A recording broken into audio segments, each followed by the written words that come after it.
நீங்க பாருங்க சார், புருஷன் பொண்டாட்டிக்குள்ள ஏதோ தகராறு போல இருக்கு.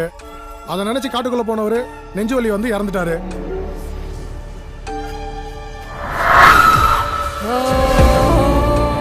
இங்க என்னடானா கோவத்துல உங்க தங்கச்சி சூசைட் பண்ணிக்கிட்டாங்க.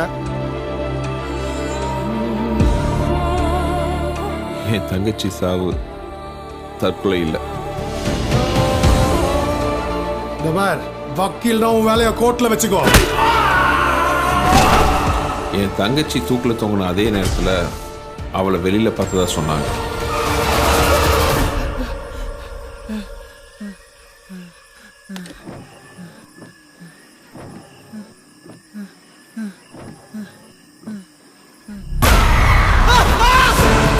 என்னமோ தப்பா இருக்கு. இதே ஆளை அன்னைக்கு உங்க தங்கச்சி இடத்துல மார்ச்சரியில் பார்த்தேன். என்னையா சொல்றான் அந்த சாமியாரு? ஏதோ பாக்குன்னு ஒரு பேயை பத்தி சொல்றாரு சார். இது நைட்டு நம்ம சக்தி ரூம்ல ஒரு உருவத்தை பார்த்தோம். ஏதாவது செஞ்சு உங்க சக்தியால அந்த பாக்க கட்டுப்படுத்த வேண்டியது. ஏற்கனவே 2 உயிர் எடுத்ததுனால இப்போ பலமாயிடுச்சு. இனி மனித சக்தியால அது கட்டுப்படுத்தவே முடியாது. தெய்வ சக்தியால மட்டும்தான் காப்பாற்ற முடியும்.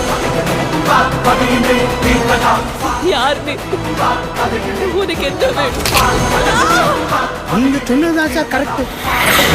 அந்த சாமியார் தான் ஏதோ பண்ணிருக்காங்க. ஆனா இன்னைக்கு ராத்திரி என்னவோ நடக்க போகுதுன்னு மட்டும் தோணுது. திருவலா அன்னைக்கு 3 பேர் ஆத்மாவை அபகரிச்சிட்டா அப்புறமா துஷ்ட சக்தி மாபெரும் சக்தியா மாறிடும்.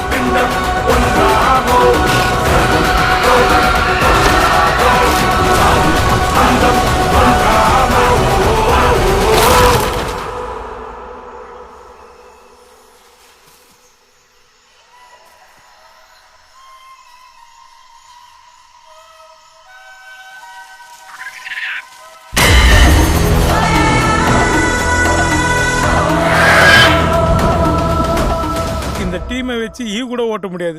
எங்கிருந்து பேய் ஓட்டுறது? ஆமா, இந்த பேய் பேர் என்ன சொன்னீங்க?